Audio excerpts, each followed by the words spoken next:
Le poids du tissu usé. Cressida Thorne franchit le portail principal du lycée Colbert, les épaules droites et le menton haut, bien que son sac à dos soit rapiécé avec du gros scotch gris à 3 endroits et que ses baskets aient été ressemelées 2 fois. Le soleil matinal de septembre accrochait le denim délavé de son jean, autrefois bleu marine, mais désormais blanchi par d'innombrables lavages en une couleur pâle et inégale, et la chemise en flanelle qu'elle portait avait appartenu à son frère aîné avant qu'il ne s'engage dans l'armée de terre 3 ans plus tôt. Le tissu était doux à force d'être porté, presque diaphane au coude, mais impeccablement propre et soigneusement repassé. Elle avait appris il y a des années que la pauvreté n'était pas synonyme de saleté, et elle tirait une immense fierté des petites dignités sur lesquelles elle avait encore le contrôle. C'était sa seule armure, une façade fragile mais essentielle contre un monde qui ne voyait trop souvent que les apparences. Le lycée Colbert occupait un vaste campus au cœur d'une banlieue résidentielle de la région lyonnaise. Ses bâtiments en béton et en briques des années 70, disposés autour d'une cour centrale où les élèves se rassemblaient bruyamment entre les cours. Le bâtiment principal abritait l'administration, le CDI et la plupart des salles de classe, tandis que des structures séparées contenaient le gymnase, l'amphithéâtre et les ateliers professionnels. Cressida avait été transférée ici 2 semaines auparavant, lorsque sa mère avait enfin trouvé un emploi stable dans un entrepôt de fournitures médicales dans la zone industrielle à l'est de la ville. Elle était encore en train d'apprendre la disposition des lieux, de cartographier mentalement les territoires sociaux invisibles que chaque établissement scolaire possédait, ces frontières tacites qui dictaient qui parlait à qui s'asseyait où et qui était laissé pour compte. Elle se déplaçait dans le couloir avec une économie de mouvement que la plupart des gens ne remarquaient pas, longeant les casiers, se faisant la plus petite possible dans la foule.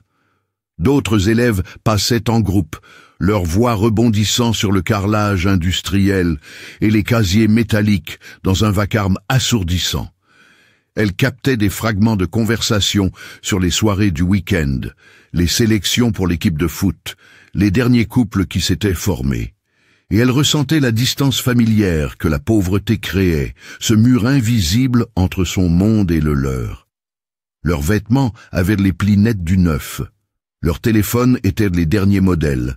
Leurs sacs à dos arboraient des marques qu'elle reconnaissait des publicités, et elle était douloureusement consciente de la façon dont ses propres affaires la marquaient comme différente, comme inférieure, comme quelqu'un qui existait en marge.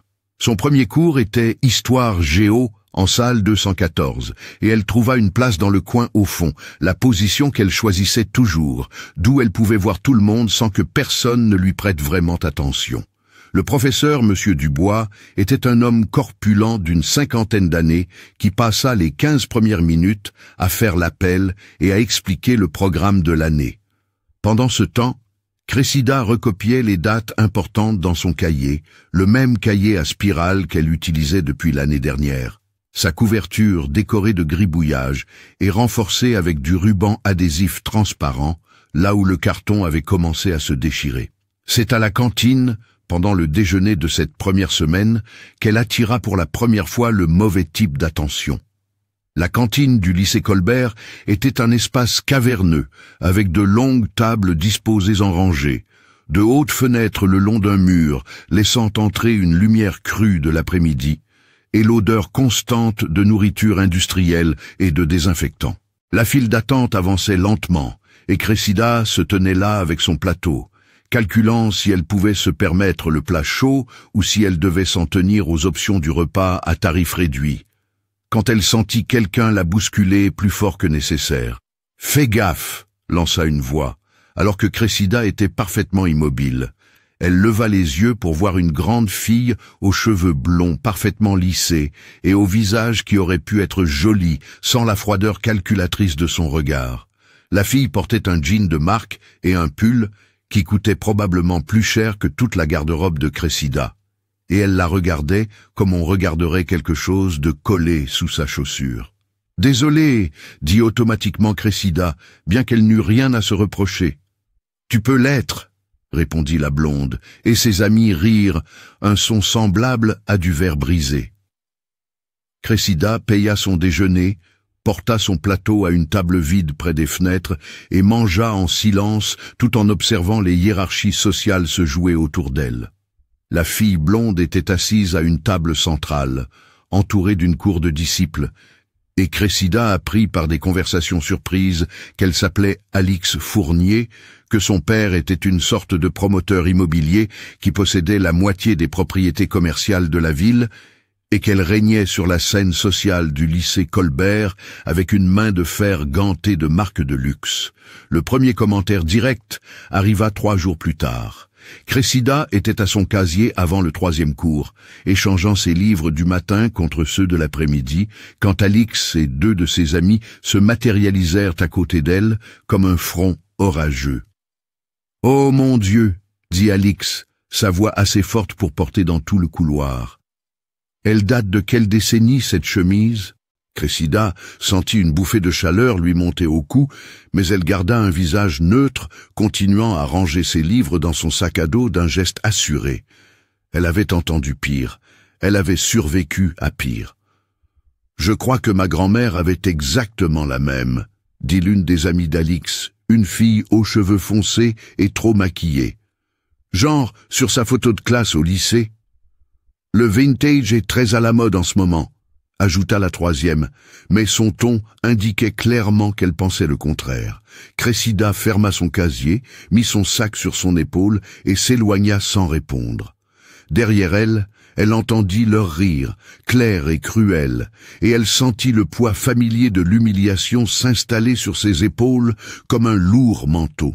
Elle avait appris il y a des années que répondre aux harceleurs ne faisait que les nourrir, que leur donner des munitions, et elle avait donc perfectionné l'art de devenir invisible, de laisser leurs paroles glisser sur elle, comme la pluie sur une vitre.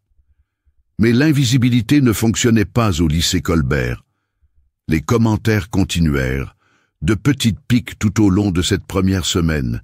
Quelqu'un donna un coup de pied dans son sac à dos alors qu'elle se penchait pour ramasser un stylo tombé, et quand elle se retourna, 3 élèves s'éloignaient en riant.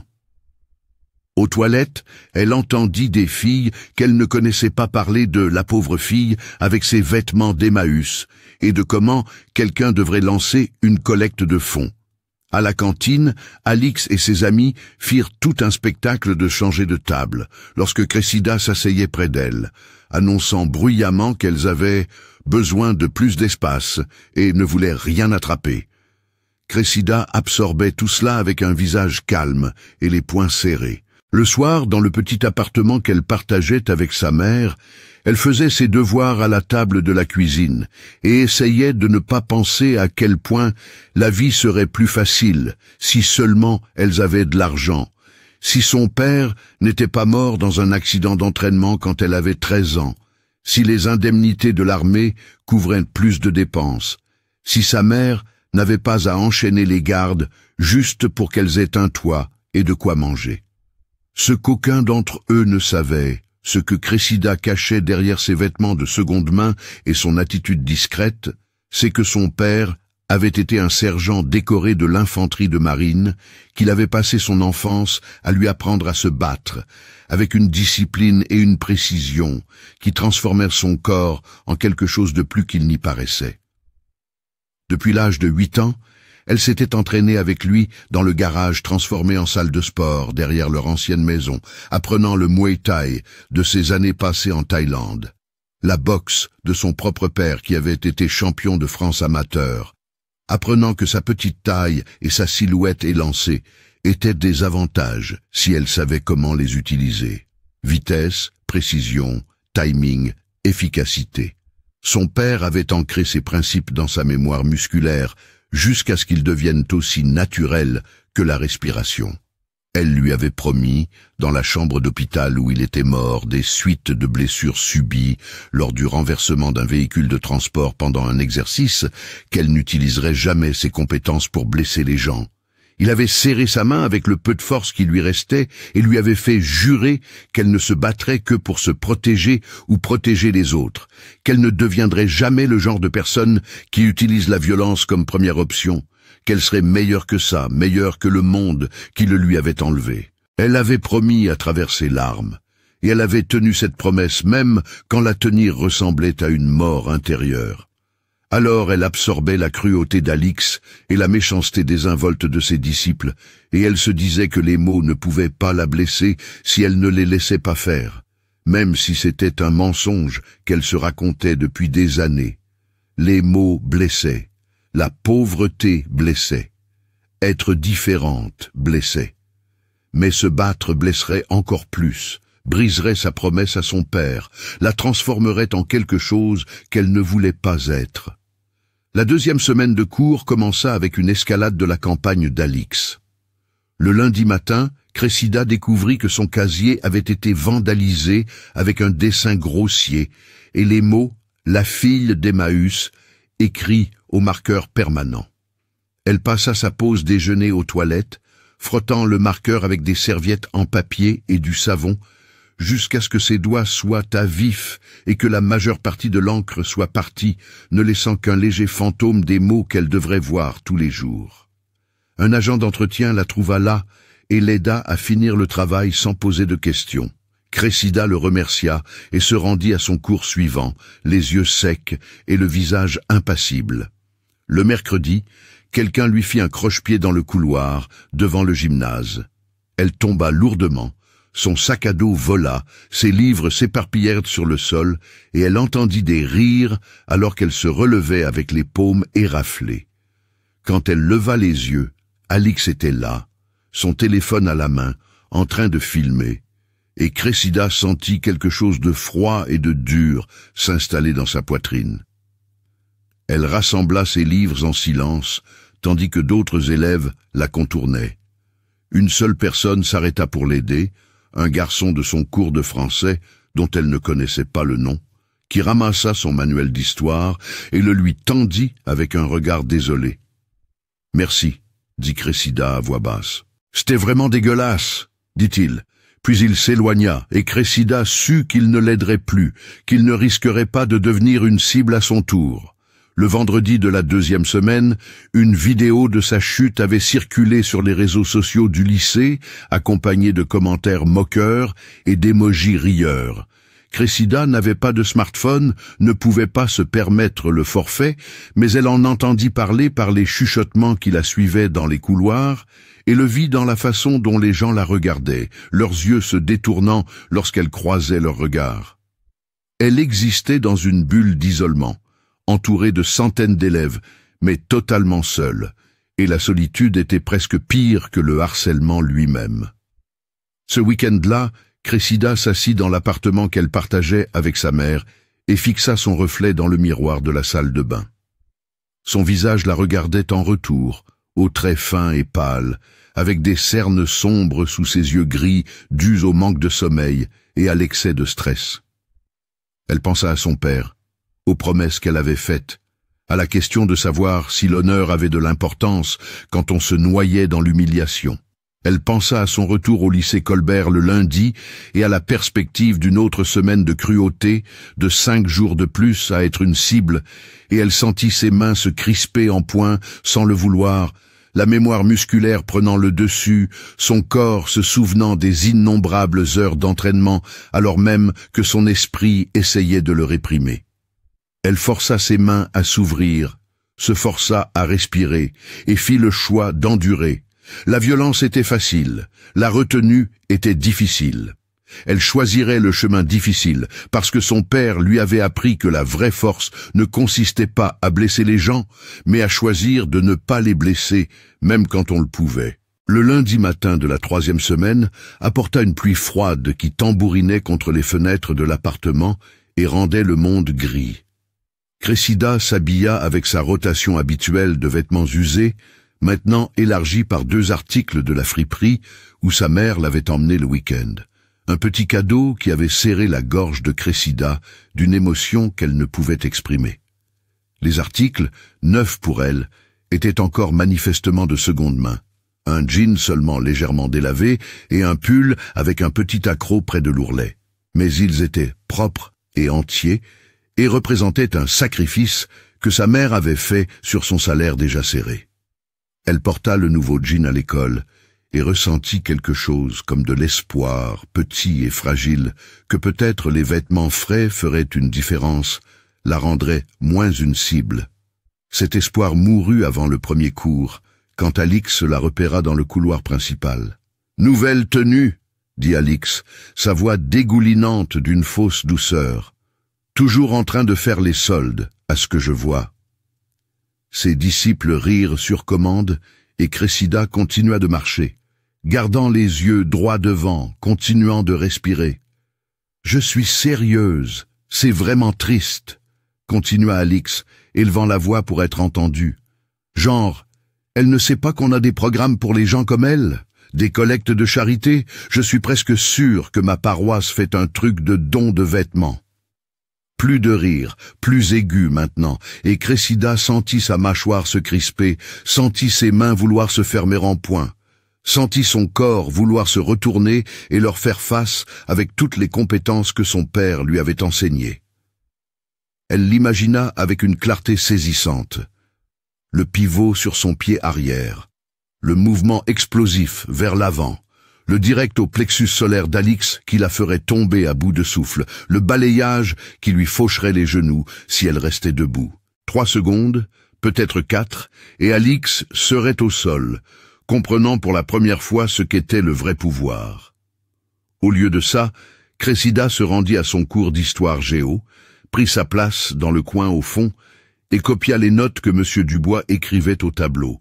Au déjeuner, elle s'assit seule près des fenêtres et mangea son repas subventionné tandis que les conversations coulaient autour d'elle comme de l'eau sur une pierre. L'incident de la cantine se produisit le mercredi de cette 3e semaine, et ce fut le moment où tout changea, bien que Cressida ne le sût pas à l'époque. Elle était dans la file du déjeuner, attendant son tour, quand elle sentit quelqu'un attraper son sac à dos par derrière. Elle se retourna pour trouver Alix et son cercle rapproché, 3 filles qui étaient toujours avec elle, leurs visages rayonnant d'anticipation de la cruauté qu'elles avaient planifiée. « Laisse-moi voir ce sac !» dit Alix, le lui arrachant des épaules avant qu'elle ne puisse réagir. « Je veux vérifier la marque. »« Rends-le-moi !» dit Cressida, sa voix égale malgré la colère qui montait dans sa poitrine. « Oh, elle parle !» Alix brandit le sac à dos comme un trophée, examinant les patchs de scotch avec un intérêt exagéré. C'est la nouvelle collection Gucci, très avant-gardiste. La cantine regardait maintenant, avec cette qualité d'attention particulière qui signifiait que quelque chose d'amusant se passait. Les téléphones sortaient, les conversations s'arrêtaient. Cressida se tenait très immobile, calculant ses options, aucune n'étant bonne. « La finition est vraiment quelque chose », dit l'une des amies d'Alix, une fille nommée Manon qui avait des ongles parfaitement manucurés et portait un sac à main de créateurs différents chaque jour. « C'est du scotch industriel ou tu as opté pour le haut de gamme ?»« J'ai entendu dire que le rouleau de scotch coûte 49 centimes, ajouta une autre fille, celle-ci nommée Chloé, dont le père possédait la concession automobile locale. « Donc ça fait quoi, peut-être 2 € de réparation? Pratiquement du luxe. » Le groupe rit et Cressida sentit la chaleur lui monter au cou, son cuir chevelu picotant d'humiliation. Autour d'eux, d'autres élèves regardaient avec un mélange d'amusement et de malaise, cette capacité typiquement adolescente à être à la fois divertie par la cruauté et vaguement honteux de l'apprécier. « S'il te plaît, rends-moi mon sac, » dit à nouveau Cressida. Et elle entendit le léger tremblement dans sa voix, la fissure dans son calme soigneusement entretenu. « Sinon quoi ?» Alix s'approcha, envahissant l'espace de Cressida avec la confiance de quelqu'un qui n'avait jamais fait face à de réelles conséquences. « Qu'est-ce que tu vas faire ?» Cressida aurait pu faire beaucoup de choses. Elle aurait pu avancer son pied d'appui, déséquilibrer Alix, prendre le sac avec une simple clé de bras et la laisser tituber. Elle aurait pu donner un coup de paume sec sur le sternum d'Alix, rien qui ne causerait de dommages, mais assez pour la repousser et établir des limites. Elle aurait pu faucher les jambes d'Alix et la mettre sur le sol de la cantine devant tout le lycée. Au lieu de cela, elle tendit lentement la main et saisit son sac à dos, le retirant de la prise d'Alix avec une pression constante. Alix le lâcha, surprise par cette assurance, et Cressida le remit sur son épaule et se retourna vers la file du déjeuner sans un mot de plus. Derrière elle, la voix d'Alix retentit. « Vous avez vu ça? Elle me l'a littéralement arraché des mains, tellement agressive. J'imagine que c'est ce qui arrive quand on grandit dans... » Cressida se retourna brusquement, et quelque chose dans son mouvement, une qualité de violence contenue, fit mourir les mots d'Alix dans sa gorge. Elles se fixèrent pendant un long moment, et Cressida vit quelque chose vaciller dans les yeux d'Alix, quelque chose qui aurait pu être la reconnaissance qu'elle poussait à bout quelqu'un de plus dangereux qu'il n'y paraissait. Puis, le moment passa. Alix rit, brisant la tension, et se tourna vers ses amis. « Vous avez vu sa tête ?» Comme si elle allait vraiment faire quelque chose. Cressida acheta son déjeuner et s'assit à sa table habituelle. Elle ne sentit le goût d'aucun des aliments qu'elle mangea, et elle pensa aux promesses, à l'honneur, et à combien de temps une personne pouvait endurer avant de se briser.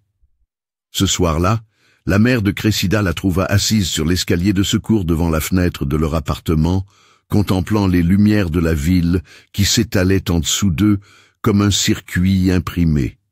Sa mère portait encore son uniforme de l'entrepôt, son visage marqué par la fatigue d'une journée de 10 heures, mais elle s'assit à côté de Cressida et passa un bras autour de ses épaules sans demander ce qui n'allait pas. « Ton père avait l'habitude de s'asseoir ici, » dit doucement sa mère. Quand il était en permission et que l'appartement semblait trop petit, il disait que ça l'aidait à réfléchir. « Est-ce qu'il t'a déjà dit pourquoi il m'a appris à me battre ?» demanda Cressida. Sa mère resta silencieuse un long moment. Il disait que le monde était plein de gens qui essaieraient de te faire sentir petite, et il voulait que tu saches que tu n'avais pas à être petite, juste parce que les autres en avaient besoin. Mais il disait aussi que se battre devait toujours être le dernier choix, pas le premier. Et si le dernier choix est le seul qui reste, alors tu t'assures de pouvoir vivre avec toi-même après, dit sa mère. Elle embrassa le sommet de la tête de Cressida et rentra à l'intérieur, laissant sa fille seule avec la nuit et ses pensées. Le lundi suivant marqua le début de la 4e semaine et Cressida entra dans le lycée Colbert, avec un subtil changement dans sa posture, ses épaules une fraction plus droites, son menton 1 degré plus haut. Elle n'avait pas consciemment décidé d'arrêter de se faire petite. Cela s'était produit progressivement, une marée qui tournait, un équilibre interne qui basculait vers quelque chose qui ressemblait au début de la résistance. Alix le remarqua immédiatement.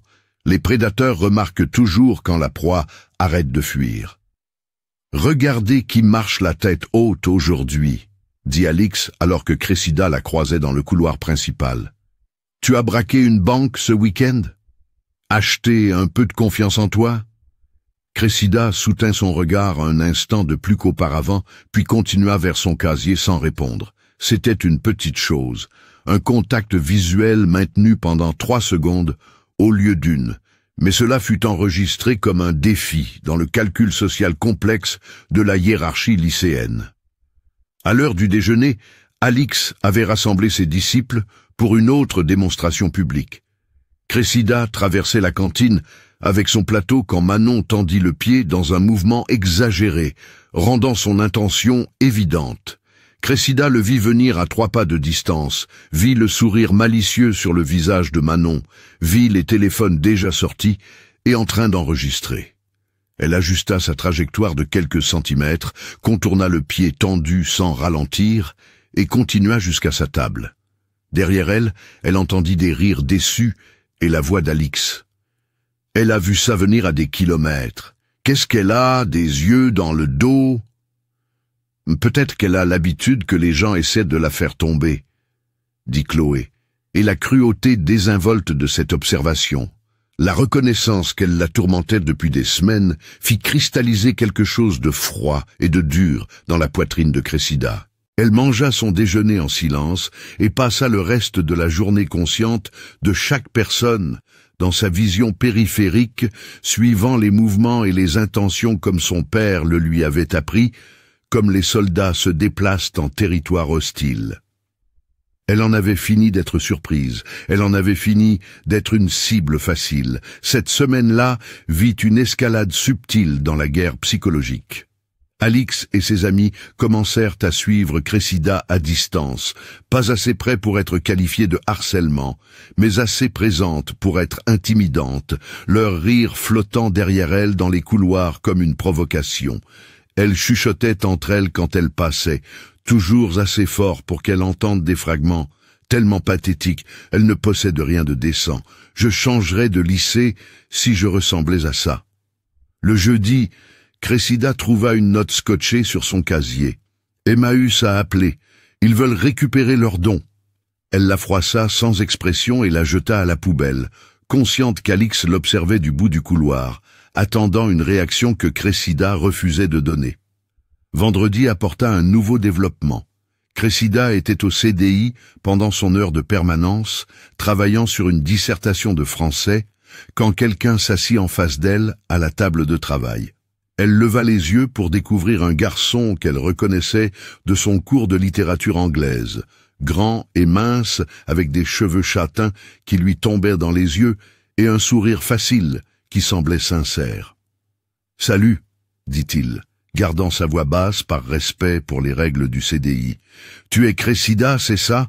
On est ensemble dans le cours d'anglais de Madame Morin. »« Oui, » dit-elle prudemment, attendant la chute, la blague, le moment où cela se transformerait en une autre forme de moquerie. « Moi c'est Hugo, » dit-il, « Hugo Béranger. Je me demandais si tu avais compris le sujet de la dissertation d'hier, parce que je l'ai lu au moins 5 fois et je ne suis toujours pas sûr de ce qu'elle demande. » Cressida l'étudia à la recherche de signes de tromperie, mais sa confusion semblait authentique et sa demande était assez spécifique pour être réelle.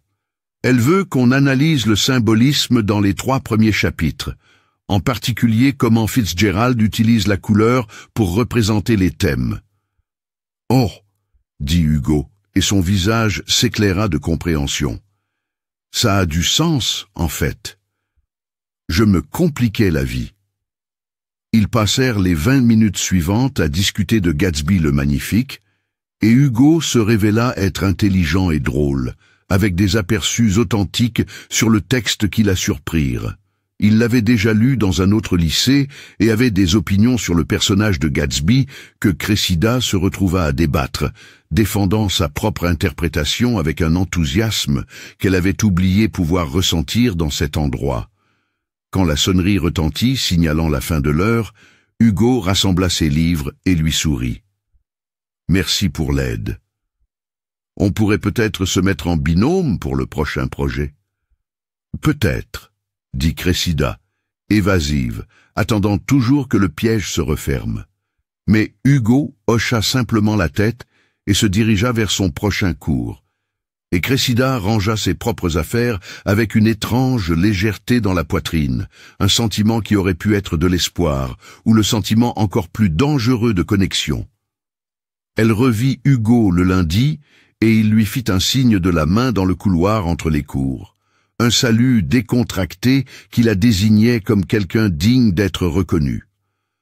Mardi, il lui garda une place en cours d'anglais, et ils travaillèrent ensemble sur un exercice de lecture, en binôme. Le mercredi, quand il la trouva à la cantine et lui demanda s'il pouvait s'asseoir avec elle, Cressida sentit quelque chose changer dans le paysage social du lycée, sentit l'attention se tourner vers eux d'une nouvelle manière.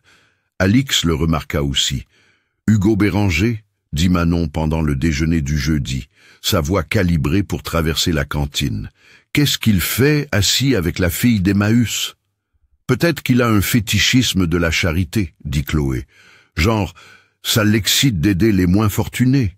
C'est tellement triste, dit Alix, son ton dégoulinant d'une fausse sympathie. Quelqu'un devrait le prévenir que la pauvreté est peut-être contagieuse.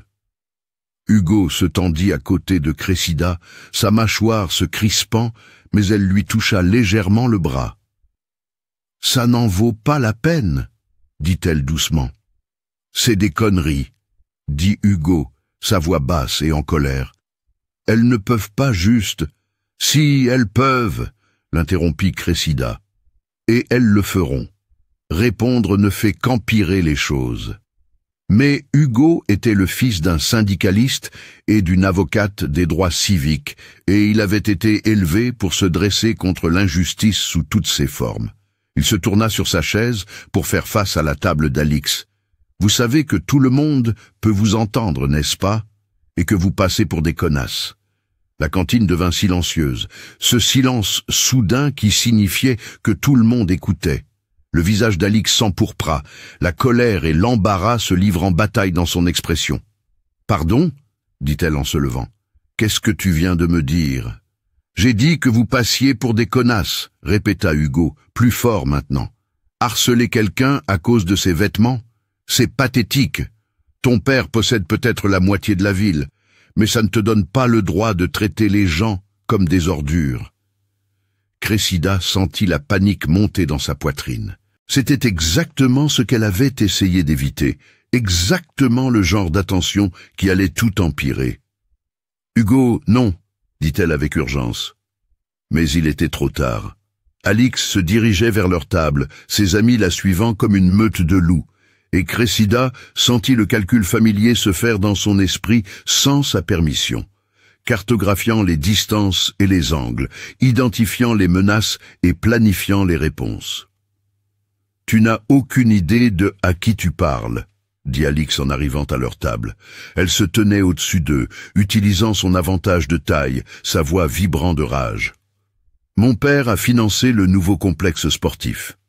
Ma famille soutient ce lycée depuis 3 générations. T'es qui, toi, pour me parler comme ça ? Quelqu'un qui n'a pas été élevé par des connards, dit Hugo en se levant pour lui faire face. Alix le gifla. Le son claqua dans la cantine comme un coup de feu, et la tête d'Hugo bascula sur le côté, une marque rouge apparaissant sur sa joue. Pendant un instant, tout le monde se figea, choqué par la violence soudaine, par la ligne qui venait d'être franchie. Puis Cressida fut debout, se plaçant entre Hugo et Alix avec une vitesse qui surprit tout le monde, y compris elle-même.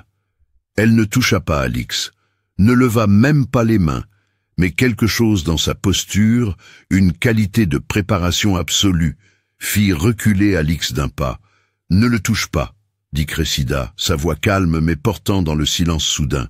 « Ne le touche plus jamais. » Alix rit, mais le son était forcé. « Sinon quoi? Tu vas me frapper avec ton sac d'Emmaüs?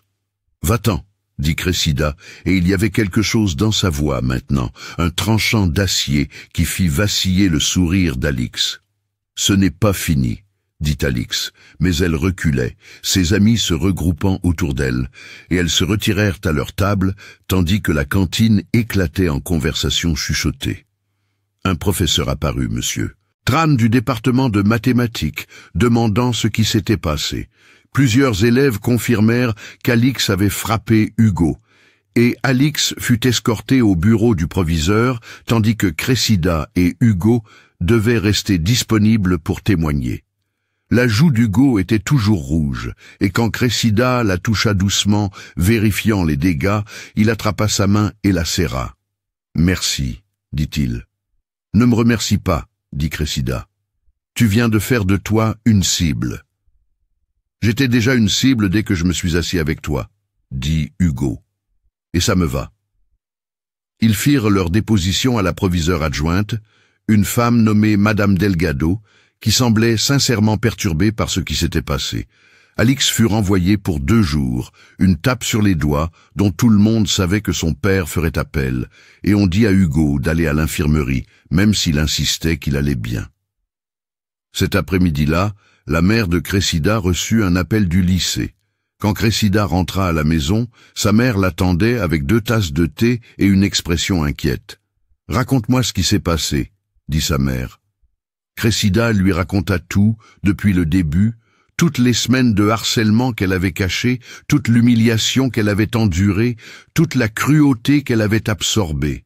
Sa mère écouta sans l'interrompre, son visage devenant de plus en plus bouleversé, et quand Cressida eut terminé, sa mère la serra dans une étreinte forte. « Pourquoi ne m'as-tu rien dit ?» demanda sa mère, la voix rauque. « Parce que tu enchaînes les gardes pour qu'on ait un toit, » dit Cressida. « Parce que tu es tout le temps épuisé, parce que je ne voulais pas ajouter à tes problèmes. »« Tu n'es jamais un problème, » dit sa mère avec férocité. « Jamais. Tu m'entends ?» Elles restèrent assises ensemble, alors que le soir tombait, et Cressida sentit une partie de l'isolement se lever, se sentit moins seule qu'elle ne l'avait été depuis des semaines. Elle parla à sa mère d'Hugo, de leur conversation, de la façon dont il l'avait défendue, en sachant que cela lui coûterait, et sa mère sourit à travers ses larmes. « Ton père l'aurait bien aimé, » dit sa mère. « Ouais, » acquiesça Cressida. « Il l'aurait aimé. » Le week-end se passa dans un étrange entre-deux. Cressida et Hugo s'envoyèrent des SMS, une conversation qui allait des devoirs de français à leurs livres préférés en passant par leur famille. Et Cressida se surprit à s'ouvrir comme elle ne l'avait fait avec personne depuis la mort de son père. Hugo lui parle de l'histoire militante de sa famille, de son enfance dans un foyer où défendre ce qui était juste était considéré comme plus important que de rester confortable, et Cressida se retrouva à admettre des choses qu'elle n'avait jamais dites à voix haute sur la mort de son père et les conséquences qui avaient façonné sa vie. Le dimanche soir, Hugo l'appela au lieu de lui envoyer un SMS, et ils parlèrent pendant 2 heures de tout et de rien. Quand Cressida raccrocha enfin, son visage lui faisait mal à force de sourire. Le lundi matin de la 6e semaine, Alix revint de son exclusion avec une fureur froide qui irradiait dans les couloirs comme un vent glacial. Elle avait passé 2 jours à ruminer sa colère. Les avocats de son père avaient réussi à réduire l'exclusion de 5 à 2 jours, et elle était déterminée à réaffirmer sa domination dans la hiérarchie sociale. Elle commença par des chuchotements, une campagne de rumeurs qui se propagea dans le lycée comme un virus. À l'heure du déjeuner, tout le monde parlait de la façon dont Cressida avait dragué plusieurs garçons qu'il avait tous rejetés. Comment elle avait volé des objets aux objets trouvés pour les porter. Comment sa famille faisait l'objet d'une enquête pour fraude aux aides sociales. Rien de tout cela n'était vrai, mais la vérité importait moins que l'histoire que les gens voulaient croire, et l'histoire qu'Alix vendait était conçue pour détruire. Hugo entendit les rumeurs et vint trouver Cressida entre les cours, le visage sombre de colère. « Elle ment, dit-il. Tout le monde sait qu'elle ment. »« Est-ce que tout le monde le sait vraiment ?» demanda Cressida. Ou sont-ils juste divertis par le drame? À la fin de la journée, quelqu'un avait créé un faux compte de réseau social au nom de Cressida, postant des messages désespérés, demandant de l'argent et de l'attention, dont les captures d'écran étaient partagées dans tout le lycée. Cressida le signala à l'administration, qui promit d'enquêter, mais le mal était fait. Elle était maintenant une blague, une risée, le sujet de mèmes créés en temps réel. Ce soir-là, Hugo vint à son appartement. La première fois qu'elle laissait quelqu'un du lycée voir où elle vivait, il se tint dans le petit salon avec ses meubles de seconde main et sa propreté soigneusement entretenue, et il ne fit aucun commentaire sur la pauvreté évidente, ne montra aucun jugement ni pitié, se contentant de la serrer dans une étreinte qui dura jusqu'à ce qu'elle arrête de trembler. « On pourrait en parler à mes parents, » dit Hugo. « Ma mère est avocate. Elle s'occupe de ce genre de choses. »« Et empirer la situation ?» dit Cressida. « Leur donner plus de munitions ?»« Ça ne peut pas être pire que ça, » dit Hugo. Mais il avait tort. Mardi apporta un nouveau niveau de cruauté.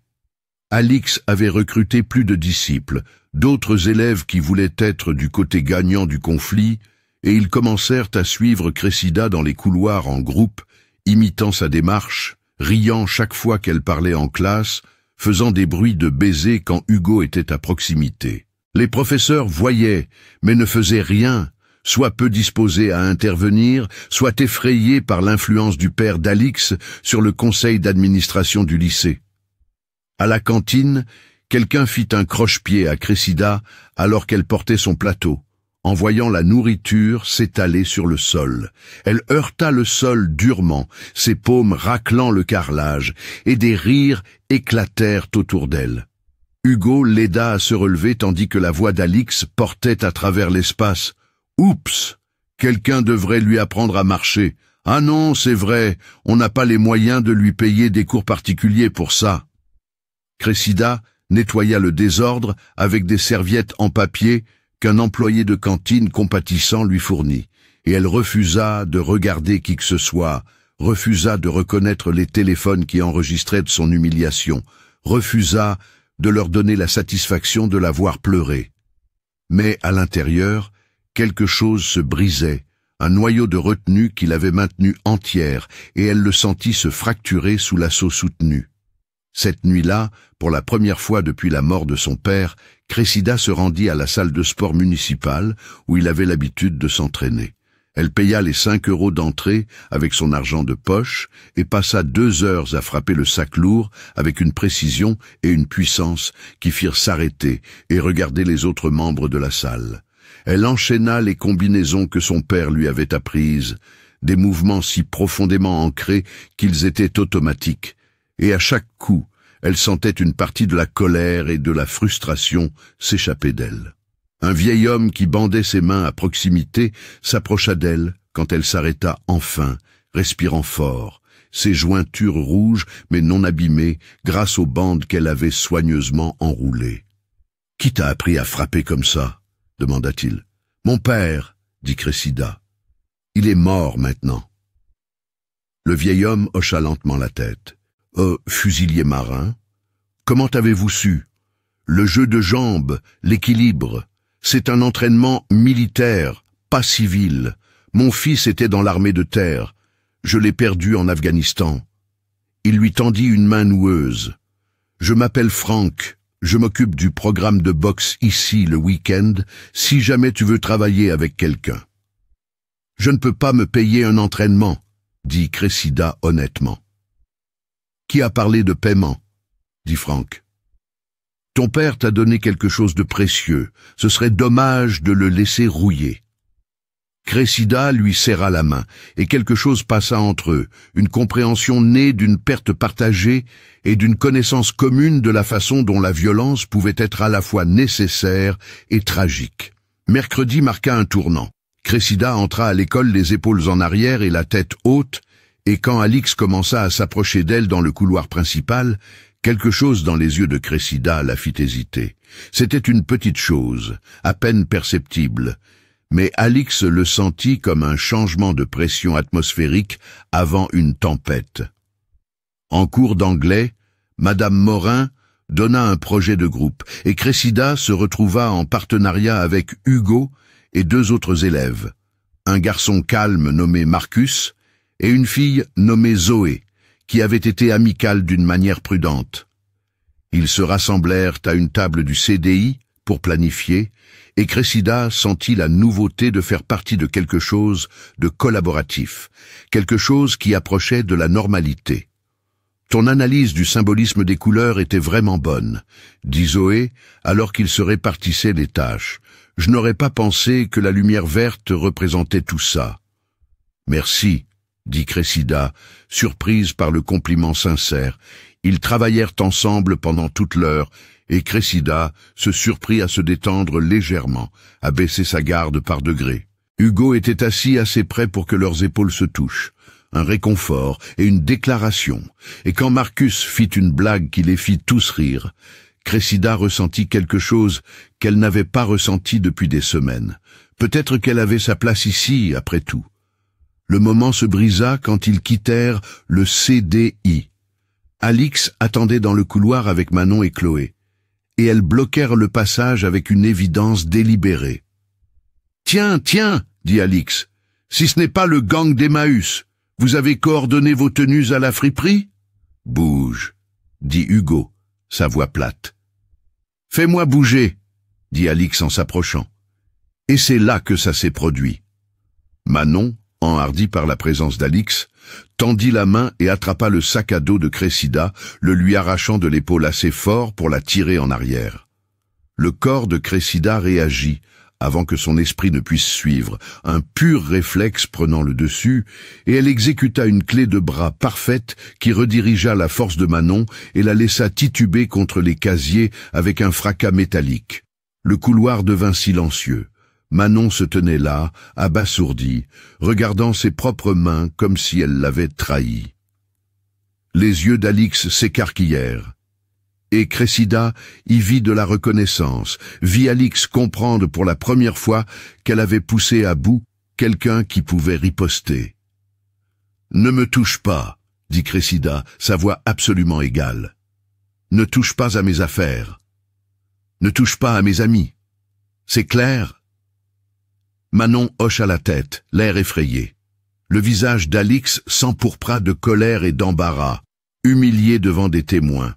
Et Cressida sut que ce n'était pas fini, sut qu'elle venait d'envenimer une situation qui allait maintenant dégénérer vers une confrontation inévitable. Mais elle ressentit aussi autre chose, du soulagement. Elle en avait fini d'être passive, elle en avait fini d'absorber les abus sans réagir. La promesse qu'elle avait faite à son père tiendrait, mais seulement jusqu'au point où le silence devenait complicité dans sa propre destruction. Ce soir-là, Cressida appela Hugo et lui raconta tout. Elle lui parla de l'entraînement de son père, de la promesse qu'elle avait faite, des compétences qu'elle cachait depuis des années. Elle s'attendait à ce qu'il soit choqué, peut-être même effrayé, mais au lieu de cela, il resta silencieux un long moment avant de parler. « Tu les as laissés te faire du mal, » dit-il, « alors que tu aurais pu y mettre fin à tout moment. »« Ce n'est pas ce que je veux être, » dit Cressida. « Ce que tu veux être, c'est quelqu'un qui se protège, » dit Hugo. « Et je pense que ton père serait d'accord avec ça. » Ils parlèrent tard dans la nuit, et quand Cressida se coucha enfin, elle dormit mieux qu'elle ne l'avait fait depuis des semaines, la décision prise, la ligne tracée, attendant maintenant de voir si Alix serait assez stupide pour la franchir. Jeudi se passa dans une attente tendue. Alix et ses amis gardèrent leur distance, observant Cressida de loin, chuchotant entre elles. Cressida pouvait sentir qu'elle préparait quelque chose, pouvait sentir le changement d'énergie qui signifiait qu'elle n'en avait pas fini, qu'elle n'était pas prête à reculer, qu'elles auraient besoin de réaffirmer leur domination d'une manière qui ne laisserait aucun doute sur la hiérarchie sociale. Vendredi apporta le piège. Cressida était à son casier après le dernier cours quand elle reçut un SMS d'un numéro inconnu. « Hugo blessé. Parking. Viens vite. » Son cœur se serra, la peur l'emportant sur la prudence, et elle courut. Le parking était presque vide. Les bus étaient partis. La plupart des élèves étaient rentrés pour le week-end. Elle trouva Hugo près de sa voiture. Il allait bien confus par son arrivée paniquée, et c'est là qu'elle sut que c'était un piège. Alix sortit de l'ombre entre deux voitures, Manon et Chloé la flanquant, et trois garçons que Cressida reconnut comme des joueurs de l'équipe de foot émergèrent de l'autre direction. Ils avaient planifié cela, l'avaient orchestré, avaient amené une force écrasante pour assurer leur victoire. « Merci d'être venu, » dit Alix, son sourire froid. « On doit avoir une conversation sur les limites. »« Laisse Hugo partir, » dit Cressida, se positionnant entre lui et le groupe qui approchait. « Pourquoi ferais-je ça ?» dit Alix. « Il doit comprendre ce qui arrive quand on me défie. Ce qui arrive quand on défend les déchets. » L'un des joueurs de foot, un type massif nommé Maxime, qui faisait 2 fois la taille de Cressida, s'avança. « C'est stupide, Alix, je ne vais pas... »« Ta bourse d'études dépend des dons continus de mon père au programme sportif, » dit Alix sans le regarder. « Souviens-toi de ça. » Maxime s'arrêta de bouger, piégé par sa propre vulnérabilité financière, et Cressida sentit la rage brûler dans sa poitrine face à la manière désinvolte dont Alix exerçait son pouvoir sur la vie des gens. « Partez » dit Cressida, sa voix portant à travers le parking. Tous. Ça n'a pas à arriver. Tu as raison, dit Alix. Ça n'a pas à arriver. Tout ce que tu as à faire, c'est de te mettre à genoux, de t'excuser d'exister et de promettre de changer de lycée. C'est simple. Derrière elle, Hugo émit un son de colère, et Cressida mit une main en arrière sans regarder. Un geste qui signifiait « Reste là, en sécurité ». « Je ne ferai rien de tout ça », dit Cressida. « Alors, on va faire ça à la dure », dit Alix, et elle fit un signe de tête à Manon. Manon s'avança, ses mouvements incertains, clairement pas une combattante, mais prête à suivre les ordres. Elle tendit la main vers l'épaule de Cressida, probablement avec l'intention de la pousser ou de l'attraper, et Cressida bougea. Elle se décala, redirigea le bras de Manon avec une simple parade circulaire, et utilisa son propre élan pour l'envoyer tituber. Manon retrouva son équilibre et se retourna choquée, et Cressida resta dans une posture neutre, les mains lâches le long du corps, le poids équilibré. « Arrêtez !» dit Cressida. « S'il vous plaît, arrêtez !» Chloé vint ensuite, plus agressive, lançant une gifle sauvage au visage de Cressida. Cressida l'esquiva facilement en se baissant, le mouvement si fluide qu'il semblait chorégraphié, et remonta dans l'angle mort de Chloé. Elle aurait pu contrer, aurait pu lancer un coup de coude à la tempe ou un coup de genou dans les côtes, mais au lieu de cela, elle repoussa simplement Chloé avec la paume ouverte sur l'épaule, l'envoyant trébucher en arrière. « Je ne veux blesser personne », dit Cressida, assez fort pour que tout le monde l'entende. « Laissez-moi juste tranquille. »« Attrapez-la !» ordonna Alix aux joueurs de foot. « Tous !» Maxime et ses deux coéquipiers échangèrent des regards mal à l'aise. C'étaient de grands gaillards, des athlètes habitués au contact physique sur le terrain, mais clairement incertains à l'idée d'attaquer une fille, surtout une qui gérait l'assaut sans effort jusqu'à présent. « Faites-le », dit Alix, sa voix montant, « ou je m'assurerai personnellement que chacun de vous perde sa place dans l'équipe. » Argent, pouvoir, coercition, les outils qu'Alix avait toujours utilisés, et ils fonctionnaient. Maxime s'avança à contre-cœur et ses coéquipiers suivirent. Cressida sentit son rythme cardiaque ralentir, sentit le temps s'étirer, sentit son corps passer dans l'état que son père appelait le calme de combat, où tout devenait clair, simple et mécanique. Maxime tendit les deux mains vers elle, probablement avec l'intention de la saisir et de l'immobiliser, et Cressida démontra ce que des années d'entraînement au corps à corps signifiaient. Elle contrôla son poignet, entra dans son espace pour perturber sa base et exécuta un osotogari manuel, une projection de fauchage extérieur qui utilisa la propre taille de Maxime contre lui. Il tomba lourdement sur l'asphalte, l'air s'échappant de ses poumons dans un souffle, et il resta au sol, fixant le ciel en état de choc. Les deux autres joueurs de foot hésitèrent, voyant leur plus grand coéquipier mis à terre si facilement. Et Cressida se mit en position de combat pour la première fois, son pied gauche en avant, ses mains levées en garde de boxeur, son poids sur la pointe des pieds, prête à bouger dans n'importe quelle direction. J'ai été entraînée par un instructeur de combat de l'infanterie de marine pendant 5 ans, dit-elle, sa voix tranchant le silence stupéfait. J'ai une ceinture noire de jiu-jitsu brésilien et une qualification de boxe amateur. Je me suis retenue pendant des mois parce que j'ai promis à mon père de ne pas utiliser la violence, sauf en cas de nécessité absolue. Vous rendez cela nécessaire. Personne ne bougea. Maxime se relevait lentement, se frottant le dos, regardant Cressida avec un nouveau respect et une saine peur. Les autres joueurs de foot reculaient, les mains levées en signe de reddition, ne voulant aucune part de ce qui se passait. Alix se tenait là, le visage pâle de rage et d'incrédulité, toute sa structure de pouvoir s'effondrant devant elle. Elle avait bâti sa domination sur l'attente que l'argent et le statut social l'emportaient sur tout, que les victimes resteraient des victimes, que la hiérarchie était immuable. « Tu mens !» dit Alix, mais sa voix tremblait. « Et c'est moi, dit Cressida. Viens m'affronter toi-même au lieu d'envoyer les autres. Voyons qui est vraiment faible ici. Pendant un long moment, elles se fixèrent à travers le parking et Cressida vit Alix calculer, considérer, peser ses options. Puis le visage d'Alix se tordit de colère. « Maxime, Manon, vous tous, je veux qu'elle soit renvoyée. Elle nous a attaqués. On dira à tout le monde qu'elle a commencé, qu'elle est violente et dangereuse. On a tout en vidéo, dit Hugo en brandissant son téléphone, chaque seconde. Tu as donné les ordres, ils ont suivi, et Cressida n'a fait que se défendre.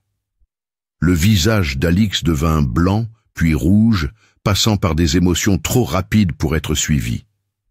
Elle regarda ses amis, les joueurs de foot, tous ceux qui avaient suivi ses ordres, et elle vit le doute sur leur visage, les vit reconsidérer leur allégeance à quelqu'un qui venait de les mener à un désastre. « Ce n'est pas fini, » dit Alix, la menace sonnant creux maintenant. « Mon père... » « Ton père ne me possède pas, » l'interrompit Cressida. « Il ne possède pas Hugo. Il ne possède personne ici. Et tu sais quoi? Je ne pense même pas qu'il te possède, toi. Je pense que tu as juste peur que sans son argent et son influence, tu ne sois rien. » Les mots frappèrent comme des coups physiques et Alix tressaillit à chacun d'eux. Cressida vit des larmes commencer à poindre dans ses yeux, vit la fissure dans l'armure, vit la fille effrayée sous l'extérieur cruel. « J'en ai fini d'avoir peur de toi, » continua Cressida, sa voix plus douce maintenant mais non moins ferme. « J'en ai fini de te laisser contrôler ma vie. Et j'en ai surtout fini de te regarder faire du mal à d'autres personnes qui ne peuvent pas se défendre. Alors voilà ce qui va se passer. Tu vas me laisser tranquille, laisser Hugo tranquille, laisser tout le monde tranquille. Et si tu ne le fais pas, si tu t'en prends à moi ou à quelqu'un d'autre à nouveau, je ne me retiendrai pas la prochaine fois. Je n'utiliserai pas juste assez de force pour t'arrêter. Je te mettrai à terre assez durement pour que tu t'en souviennes chaque fois que tu penseras à harceler quelqu'un. Tu as compris? » Alix hocha la tête à peine, son visage se décomposant, puis elle se tourna et s'éloigna avec des mouvements saccadés et désordonnés. Manon et Chloé se dépêchèrent de la suivre, et les joueurs de foot se dispersèrent rapidement, Maxime s'arrêtant pour faire un signe de tête à Cressida, avec quelque chose qui ressemblait à du respect, avant de partir. Cressida resta là, tremblante, l'adrénaline déferlant dans son système, et Hugo vint immédiatement à ses côtés, passant un bras autour de ses épaules. « Ça va ?» demanda-t-il. « J'ai rompu ma promesse, » dit Cressida, et sa voix se brisa. « J'ai utilisé la violence. Tu t'es protégé, » dit fermement Hugo, « et tu as fait preuve d'une retenue incroyable. Tu aurais pu sérieusement blesser ces types, et tu ne l'as pas fait. Tu t'es arrêté à la seconde où ils ont reculé.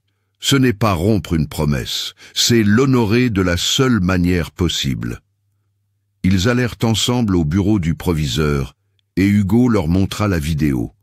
L'administration regarda avec des expressions de plus en plus sérieuses, voyant les preuves claires de complot et d'agression, voyant la réponse mesurée de Cressida, voyant comment elle n'avait utilisé que la force minimale nécessaire à chaque étape.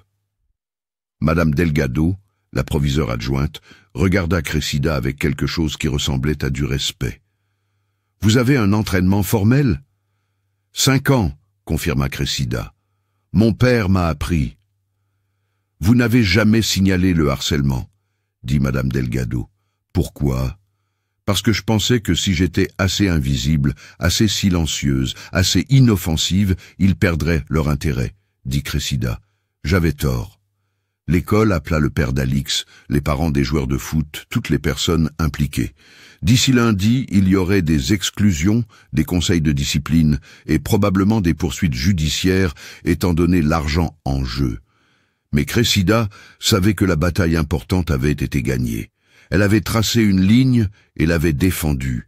Elle avait montré de la force sans perdre son humanité. Elle avait tenu sa promesse à son père de la seule manière qui comptait, en étant le genre de personne qui utilise la force en dernier recours, pas en première option. Ce week-end-là, Cressida retourna à la salle de sport municipale et trouva Franck dans la section de boxe. Elle travailla avec lui pendant 3 heures, réapprenant les combinaisons, travaillant sur le timing, la distance et le contrôle. Il ne posa aucune question sur les ecchymoses sur ses jointures ou l'intensité de son entraînement, se contentant de la coacher à travers les exercices avec une expertise patiente. « Ton père t'a appris la défense », dit Franck à la fin de la séance. « Mais il t'a aussi appris quelque chose de plus important. Il t'a appris qu'en ne pas te battre. »« Je ne suis pas sûr d'avoir appris cette leçon, » dit Cressida. « Tu as projeté un type qui faisait 2 fois ta taille, et ensuite tu l'as aidé à se relever, » dit Franck. « Tu t'es arrêté à la seconde où la menace a disparu. Tu l'as très bien apprise. » Le dimanche soir, Hugo vint, et ils regardèrent un film sur le vieil ordinateur portable de Cressida, assis l'un contre l'autre sur le canapé usé. Quand il l'embrassa doucement à la fin de la soirée, cela sembla être quelque chose de réel, de solide et de mérité, non pas une romance née du drame, mais d'une connexion authentique et d'une lutte partagée. Le lundi matin de la 8e semaine, Cressida entra dans le lycée Colbert et sentit immédiatement la différence. Les élèves la regardaient passer avec un mélange d'admiration et de prudence, mais en dessous se trouvait autre chose. Du respect. Le mot s'était répandu sur l'incident du parking, sur la façon dont elle s'était défendue, sur la vidéo montrant la vérité de ce qui s'était passé. Elle n'était plus invisible, mais elle n'était pas non plus une victime. Elle existait dans une nouvelle catégorie que la structure sociale de l'école n'avait pas encore tout à fait compris comment classer. Alix était suspendu en attendant l'enquête, et ses amis étaient dispersés, n'étant plus un groupe cohérent sans leur chef. Manon approcha Cressida avant le premier cours, les yeux rouges d'avoir pleuré. « Je suis désolé, » dit Manon à voix basse.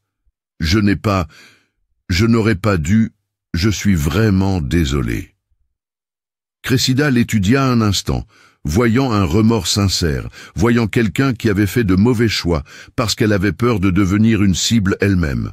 « Excuse acceptée, » dit Cressida. « Ne le refais pas. Et la prochaine fois que tu vois quelqu'un se faire harceler, aide-le au lieu de te joindre aux autres. » Manon hocha rapidement la tête et s'éloigna précipitamment. Et Cressida continua vers son casier, se sentant plus légère qu'elle ne l'avait été depuis des semaines. En cours d'anglais, Madame Morin lui fit un signe de tête approbateur, et pendant la période de travail sur le projet de groupe, d'autres élèves qui ne lui avaient jamais parlé auparavant lui posèrent des questions sur le devoir, l'inclurent dans les conversations, la traitèrent comme une personne au lieu d'un problème. C'était un changement si radical que Cressida s'en sentit presque étourdie.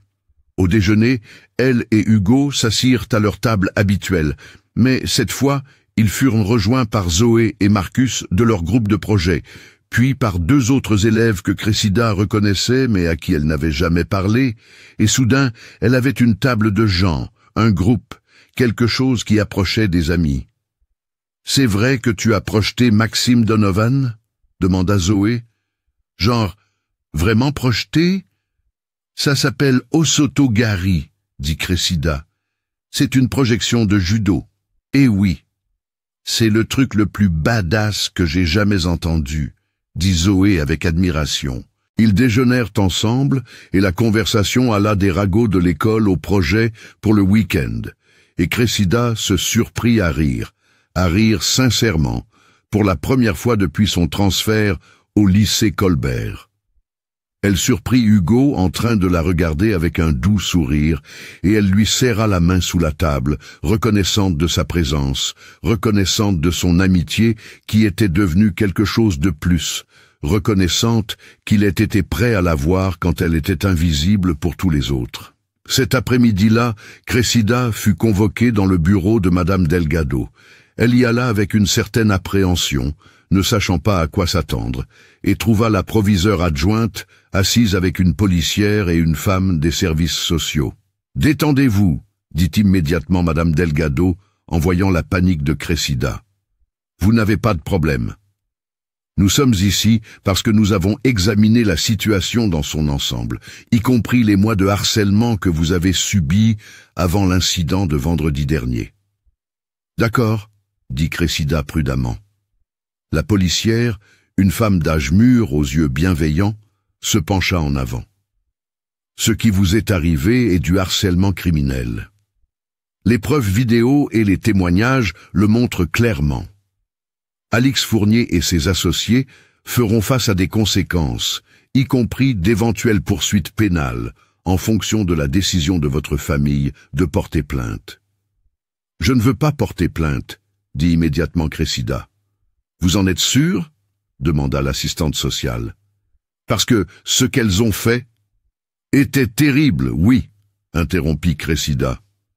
Mais je ne veux pas passer la prochaine année de ma vie au tribunal, à revivre ça encore et encore. Je veux aller de l'avant. Je veux en finir avec ça. Les adultes échangèrent des regards, et Madame Delgado hocha lentement la tête. Je comprends. L'école mettra en œuvre de nouvelles politiques anti-harcèlement et une formation pour le personnel. Nous voulons également vous offrir des services de soutien psychologique, si vous le souhaitez. J'aimerais bien, dit Cressida. Merci.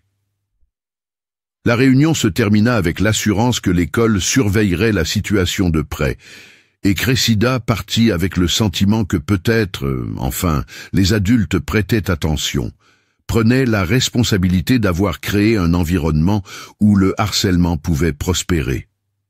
La 9e semaine apporta une nouvelle normalité hésitante. Alix retourna à l'école après son exclusion et elle se déplaçait dans les couloirs comme un fantôme, évitant tout le monde, en particulier Cressida. Les avocats de son père avaient réussi à réduire les conséquences, mais le coût social était incalculable. Ses amis l'avaient abandonnée, d'autres élèves chuchotaient et la montraient du doigt, et elle avait perdu le statut social qu'elle avait brandi comme une arme. Cressida la vit assise seule à la cantine le mercredi, et quelque chose dans sa poitrine se tordit d'émotions complexes. Elle pensa à s'approcher, à tendre un rameau d'olivier, à démontrer que la miséricorde s'étendait au-delà du moment du conflit. Mais elle pensa aussi aux limites, au fait que le pardon ne signifiait pas l'oubli, que certains ponts une fois brûlés devaient le rester. Elle n'approcha pas Alix. Mais elle ne tira pas non plus satisfaction de son isolement. Elle laissa simplement les choses être, se concentrant plutôt sur sa propre vie, sa propre guérison, son propre mouvement vers l'avant. Le jeudi, Cressida reçut une visite inattendue. Elle était au CDI pendant son heure de permanence quand une femme plus âgée s'approcha de sa table, bien habillée, et portant un porte-document en cuir. Elle se présenta comme étant Judith Fournier, la mère d'Alix. « Je ne prendrai pas beaucoup de votre temps, » dit Madame Fournier, s'asseyant sans attendre d'autorisation. « Je voulais m'excuser pour le comportement de ma fille. Et vous remercier. »« Me remercier, » dit Cressida confuse. « De ne pas l'avoir détruite, » dit Madame Fournier sans détour. « La vidéo a clairement montré que vous auriez pu la blesser gravement, elle ou ses amis. Vous avez fait preuve d'une retenue remarquable. La plupart des gens n'en auraient pas fait autant. J'ai fait une promesse à mon père, dit Cressida. Votre père vous a bien éduqué, dit Madame Fournier. Elle ouvrit son porte-document et en sortit une enveloppe. Ce n'est pas une tentative d'acheter votre silence ou votre pardon. C'est un fonds de bourse au nom de votre père pour les élèves qui ont perdu un parent au service de l'armée. J'aimerais que vous en soyez la première bénéficiaire. Il couvrira les livres, les fournitures et les frais d'inscription aux études supérieures. Cressida fixe l'enveloppe, la gorge serrée. Je ne comprends pas.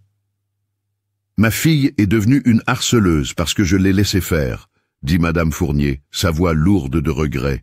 J'étais tellement concentré sur le travail, sur l'entreprise, sur le maintien de notre position, que je n'ai pas vu ce qu'elle devenait. Son père est encore pire, lui apprenant que l'argent résout tout, que les gens sont des marchandises.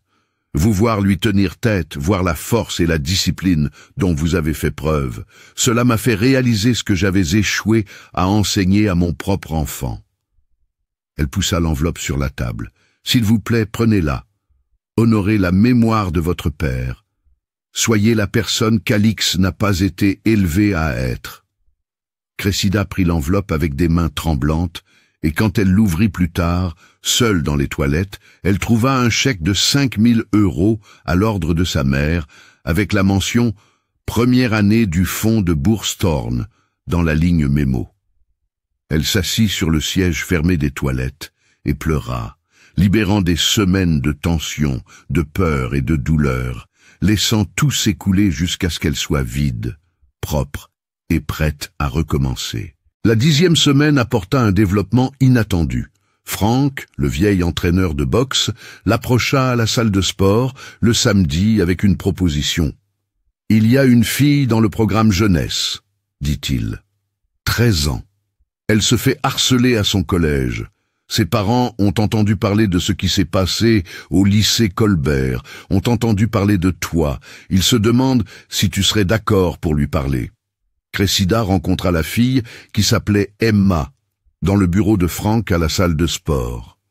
Emma était petite et effrayée, avec des bleus sur les bras qu'elle essayait de cacher et des yeux qui avaient le même regard traqué que Cressida connaissait de son propre miroir. « Ils ont dit que tu savais te battre, » dit doucement Emma. « Tu peux m'apprendre ?»« Je peux t'apprendre à te défendre, » dit Cressida. « Mais plus important encore, je peux t'apprendre que tu n'as pas à accepter d'être une victime, que tu as de la valeur et que tu mérites le respect, et que parfois, se défendre ne signifie pas se battre, mais être prête à se battre si tu n'as pas d'autre choix, et cette volonté change tout. » Elle travailla avec Emma pendant 1 heure, lui enseignant des postures défensives de base, lui montrant comment projeter la confiance par la posture et le mouvement, expliquant que les harceleurs ciblaient les personnes qu'ils percevaient comme faibles, et que changer cette perception était la moitié de la bataille. Quand Emma partit avec ses parents, elle se tenait un peu plus droite, et sa mère serra Cressida dans ses bras, les larmes aux yeux. « Vous lui avez donné de l'espoir, » dit la mère. « Merci. » Cressida commença à travailler à la salle de sport 2 fois par semaine, aidant Franck avec le programme jeunesse, donnant des cours d'autodéfense pour les enfants qui avaient besoin de se sentir forts, qui avaient besoin de savoir qu'ils n'étaient pas impuissants. Cela lui donna un but au-delà de sa propre lutte, la connecta à quelque chose de plus grand qu'elle-même, et honora la mémoire de son père d'une manière qui semblait juste et vraie. À l'école, la relation de Cressida et Hugo s'approfondit naturellement. Ils étudiaient ensemble, déjeunaient ensemble, marchaient jusqu'à leur voiture ensemble, et lentement, Cressida apprit à baisser sa garde, à croire qu'il ne la blesserait pas, ne l'abandonnerait pas, n'utiliserait pas sa vulnérabilité comme une arme. Il rencontra sa mère et la charma par son intérêt sincère pour son travail et son respect authentique pour la façon dont elle avait élevé Cressida seule. Il apporta des fleurs, pas des fleurs chères, mais cueillies dans le jardin de sa famille, et il aida à faire la vaisselle après le dîner, et Cressida regarda le visage de sa mère s'adoucir d'approbation. La 11e semaine apporta la résolution finale avec Alix. Cressida était à son casier, après le dernier cours, quand Alix s'approcha, se déplaçant lentement, son langage corporel soumis plutôt qu'agressif. Cressida se tendit automatiquement, se préparant à une autre confrontation. Mais Alix s'arrêta à plusieurs mètres et leva les mains en signe de paix. « Je veux juste parler, » dit Alix. « S'il te plaît. » Cressida hocha la tête prudemment, et Alix prit une profonde inspiration avant de parler. « Je change de lycée, dit-elle. Mes parents m'envoient dans une école privée où j'aurai plus de supervision. » Elle prononça le dernier mot avec une emphase amère. « Je serais partie d'ici les vacances de Noël. Mais avant de partir, je devais m'excuser, vraiment m'excuser, pas seulement parce que mon psy dit que je devrais. »« D'accord, » dit Cressida d'un ton neutre. « J'ai été cruelle avec toi sans aucune raison, sauf que ça me donnait l'impression d'être puissante, » dit Alix, la voix rauque. « Je t'ai ciblée parce que tu étais différente, parce que tu étais vulnérable, parce que te faire du mal était facile. Et je n'ai pas arrêté même quand je voyais que je te détruisais. Je ne vais pas chercher d'excuses, ou blâmer ma famille, ou mon insécurité, ou quoi que ce soit d'autre. J'ai fait des choses terribles, et tu ne méritais rien de tout ça. Je suis désolé. Cressida l'étudia, cherchant des signes de manipulation ou de comédie, mais le remords d'Alix semblait sincère, ses larmes réelles, sa honte palpable. « J'accepte tes excuses, » dit Cressida avec précaution, « mais ça ne veut pas dire que je te pardonne. Pas encore. Peut-être jamais. Ce que tu as fait a causé de réels dommages. Je fais encore des cauchemars à propos de certaines choses que tu as dites et faites. Ça va prendre du temps à guérir. » « Je comprends, » dit Alix en hochant rapidement la tête. « Je ne m'attends pas au pardon. J'avais juste besoin que tu saches que je sais que ce que j'ai fait était mal. Et je vais passer le reste de ma vie à essayer d'être meilleur, à essayer d'être quelqu'un qui aide les gens au lieu de les blesser. Alors j'espère que tu réussiras, » dit Cressida. « Vraiment.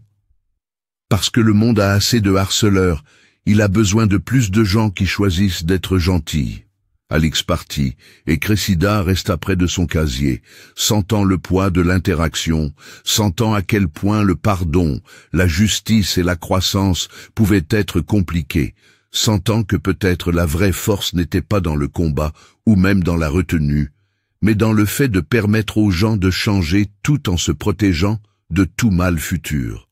La 12e semaine apporta les vacances de la Toussaint, et la mère de Cressida enchaîna les gardes pour gagner les primes de jours fériés. Donc, Cressida était seule dans l'appartement ce jeudi-là, avec un plat surgelé et un manuel d'histoire.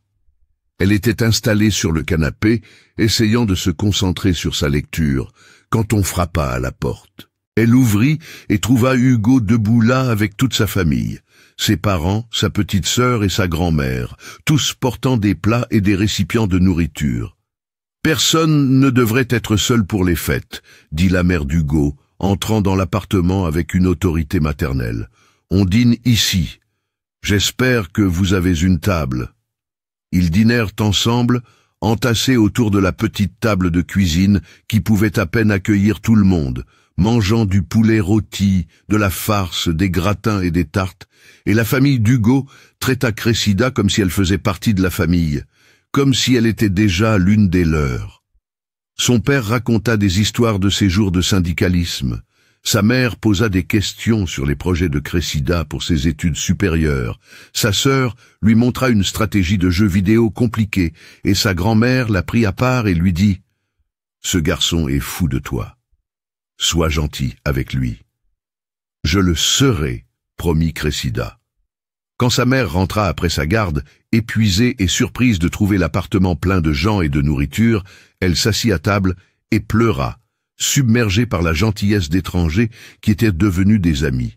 La famille d'Hugo resta tard, et quand ils partirent enfin, Cressida les serra tous dans ses bras, sentant la chaleur de la communauté et de la connexion qui lui avait tant manqué.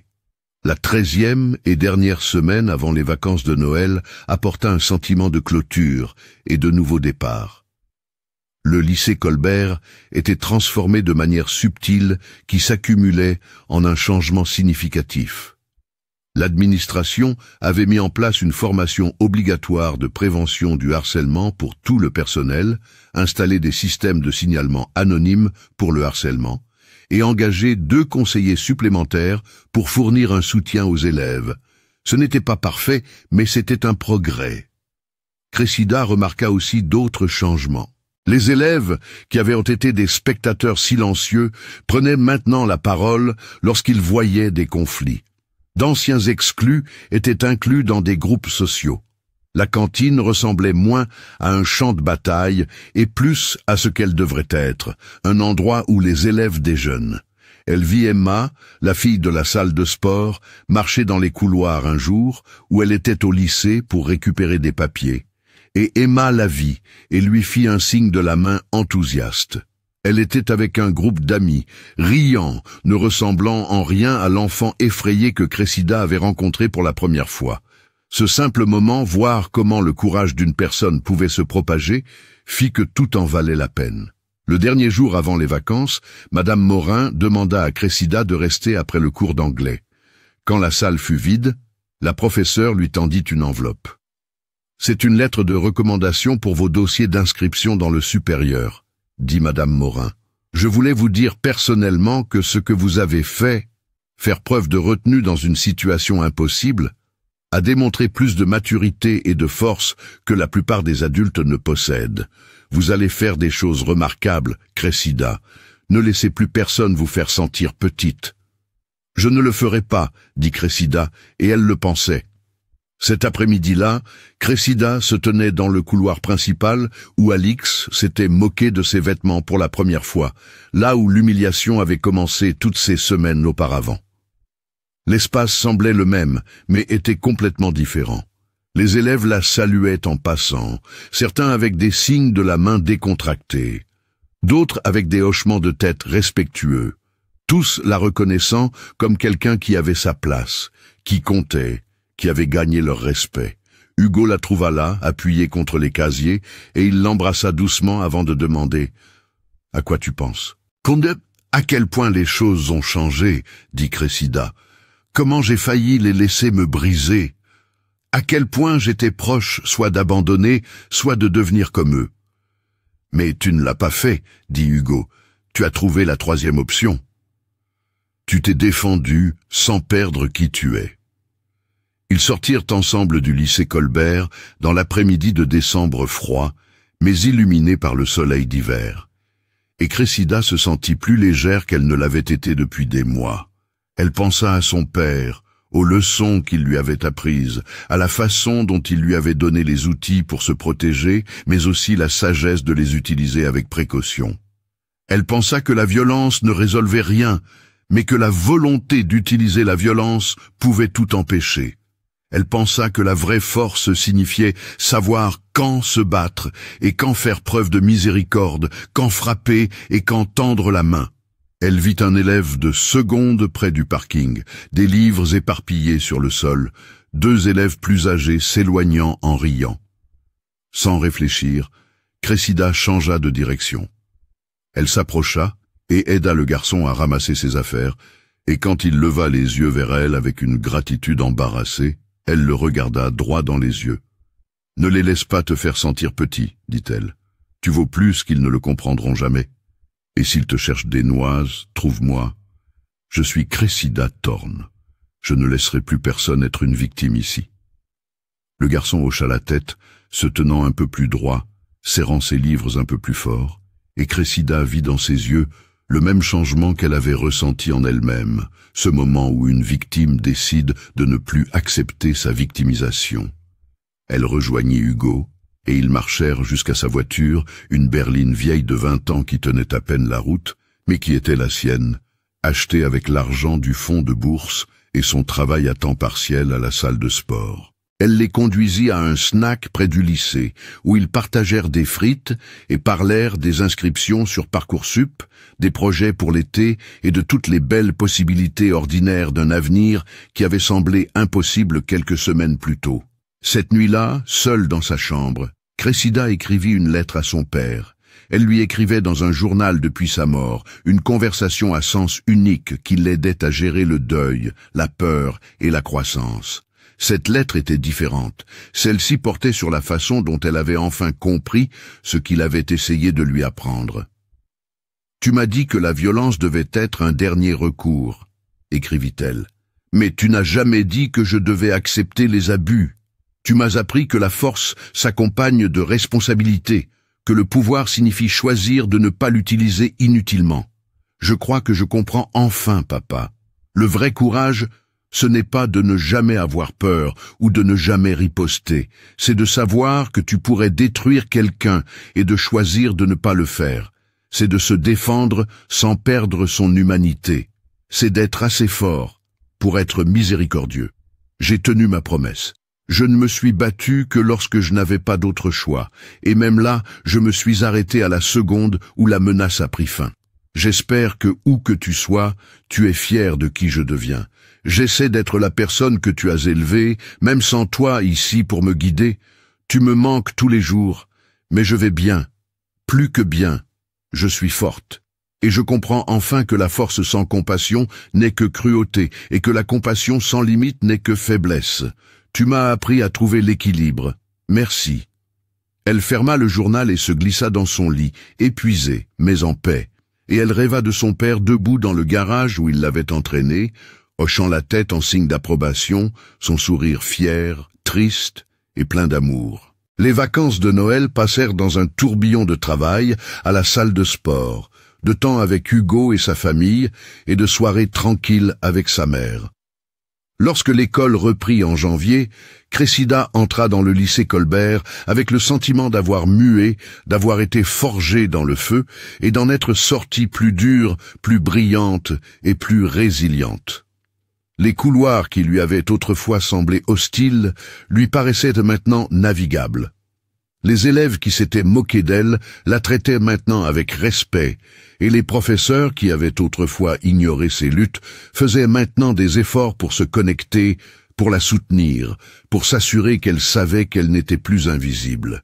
Mais le changement le plus important était interne. Cressida ne marchait plus les épaules voûtées et la tête basse, essayant d'être petite et inaperçue. Elle se déplaçait dans l'espace avec confiance, avec la connaissance qu'elle pouvait se défendre si nécessaire, mais préférait ne pas le faire, avec la compréhension que la vraie force était un choix qu'elle faisait chaque jour, le choix d'être gentille quand elle pouvait être cruelle, d'être miséricordieuse quand elle pouvait être vengeresse, d'élever les autres plutôt que de les rabaisser. Elle vit un autre élève se faire harceler un jour de février, un gamin discret acculé par 2 joueurs de basket qui pensaient que leur statut d'athlète leur donnait le droit d'intimider. Cressida s'approcha, s'inséra dans la situation avec une présence calme qui rayonnait d'un « ne me cherchez pas », et les joueurs de basket reculèrent immédiatement, reconnaissant que certaines batailles ne valaient pas la peine d'être menées. Le gamin discret la remercia avec des mains tremblantes, et Cressida lui donna son numéro, lui dit de la contacter s'il avait besoin d'aide, lui proposa de lui montrer quelques mouvements d'autodéfense de base s'il était intéressé. Il accepta et bientôt elle eut un petit groupe d'élèves qui venaient à la salle de sport le week-end, apprenant non seulement à se battre, mais aussi pourquoi ils ne devraient pas le vouloir, apprenant que la confiance et la compétence étaient des moyens de dissuasion plus efficaces que l'agression. Le mot se répandit. D'autres élèves qui avaient été harcelés, qui s'étaient sentis impuissants, qui avaient vécu dans la peur, commencèrent à venir la voir, cherchant des conseils, une protection ou simplement l'assurance que quelqu'un les voyait et s'en souciait. Cressida devint quelque chose qu'elle n'avait jamais eu l'intention d'être. Une gardienne, un mentor, un symbole de ce que signifiait se défendre sans devenir soi-même un harceleur. Madame Delgado la convoqua un jour, dans son bureau, et lui demanda si elle serait d'accord pour parler, lors d'une assemblée scolaire, sur la prévention du harcèlement. Cressida accepta, et lorsqu'elle se tint sur la scène de l'amphithéâtre avec des centaines d'élèves qui la regardaient, elle sentit la présence de son père comme une main sur son épaule, la soutenant, fière d'elle. « J'ai été transférée ici il y a 4 mois, commença-t-elle, sa voix stable dans le micro. Et pendant 12 semaines, j'ai été harcelée sans relâche. On s'est moqué de mes vêtements, on m'a harcelé dans les couloirs, humiliée en public, et on m'a fait sentir que je ne méritais pas d'exister dans cet espace. Beaucoup d'entre vous ont regardé faire, certains d'entre vous y ont participé. Certains d'entre vous voulaient aider, mais avaient peur de devenir des cibles à leur tour. Je comprends cette peur, mais je suis ici pour vous dire que le silence permet la cruauté et que les témoins ont du pouvoir.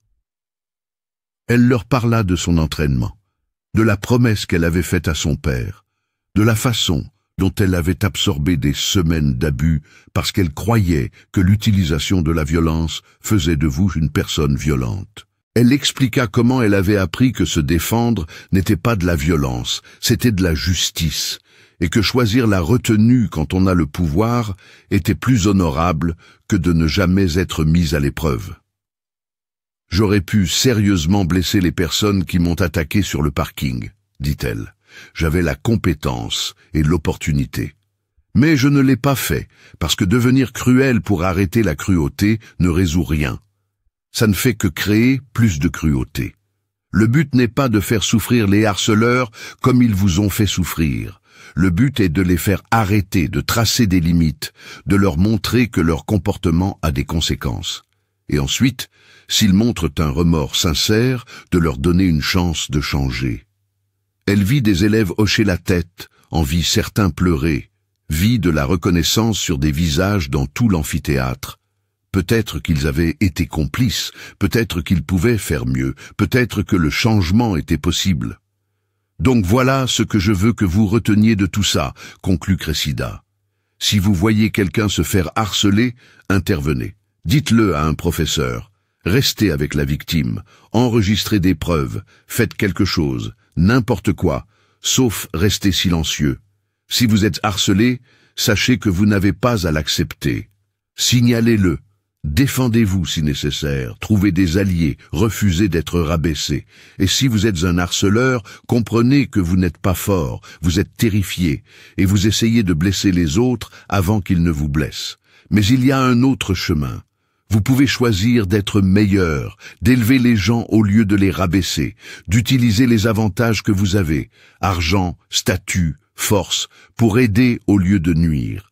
Chacun dans cette salle a le choix de qui il veut être. Choisissez judicieusement parce que ce choix définit votre caractère, et votre caractère est la seule chose qui vous appartient vraiment. L'assemblée se termina par un tonnerre d'applaudissements, et par la suite, des dizaines d'élèves l'approchèrent avec leurs propres histoires de harcèlement, avec des remerciements, avec des demandes d'aide. Cressida écouta chacun d'eux, offrit le soutien qu'elle pouvait, et sentit le poids de la responsabilité s'installer sur ses épaules, comme un manteau. C'était l'héritage de son père qui vivait à travers elle, la protection, la force tempérée par la miséricorde, le pouvoir utilisé au service des autres plutôt que pour la domination. Au moment où le printemps arriva, le lycée Colbert semblait être un endroit différent. La culture n'avait pas complètement changé.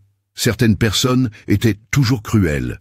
Certaines hiérarchies existaient toujours, certains conflits survenaient toujours. Mais il y avait une nouvelle conscience, une nouvelle responsabilité, une nouvelle compréhension que le harcèlement avait un coût pour toutes les personnes impliquées. La transformation de Cressida était complète. Elle ne portait plus seulement des vêtements de seconde main. Entre le fonds de bourse et son travail à la salle de sport, elle pouvait s'offrir quelques articles neufs, bien qu'elle les mélangeât toujours avec des trouvailles de friperie parce que la pauvreté lui avait appris à ne pas gaspiller les ressources. Mais plus important encore, elle ne se définissait plus par ce qu'elle portait ou ce qui lui manquait. Elle se définissait par ses choix, par sa force et sa retenue, par sa volonté de se défendre et sa sagesse de faire preuve de miséricorde. Hugo resta à ses côtés, stable et solidaire, et leur relation s'approfondit en quelque chose de réel et de durable. Ils parlaient d'études supérieures, de postuler dans des universités proches l'une de l'autre, de maintenir leur connexion, même si la vie les entraînait vers de nouveaux horizons. Ils étaient jeunes, et leur avenir était incertain, mais ils avaient construit leur fondation sur des valeurs partagées et un respect mutuel, et cela semblait assez solide pour résister à tout ce qui pourrait arriver. Le dernier jour de l'année scolaire, Cressida se tenait sur le parking où la confrontation avait eu lieu des mois plus tôt. L'asphalte était le même, les voitures étaient les mêmes, le bâtiment était le même, mais tout le reste avait changé. Elle pensa à la fille effrayée qui était entrée au lycée Colbert ce premier jour de septembre, essayant d'être invisible, essayant de survivre, portant l'entraînement de son père comme une honte secrète. Elle pensa à la façon dont cette fille avait été brisée morceau par morceau, jusqu'à ce qu'elle n'ait d'autre choix que de se lever ou de disparaître complètement. Elle pensa au moment sur le parking où elle avait pris position, où elle avait révélé sa force cachée et fait preuve de miséricorde dans la victoire, où elle avait choisi d'être meilleure que ses harceleurs, même quand être pire aurait été plus facile et plus satisfaisant. Ce moment l'avait définie, l'avait mise sur une voie pour devenir quelqu'un dont son père serait fier, quelqu'un dont elle pouvait être fière. Hugo la rejoignit, glissant sa main dans la sienne, et ensemble, ils regardèrent l'endroit où Maxime était tombé, où Alix s'était effondré, où Cressida avait choisi la compassion plutôt que la cruauté. « À quoi tu penses ?» demanda Hugo. « Que je suis contente que ce soit arrivé, » dit Cressida, se surprenant elle-même de la vérité de ses propos.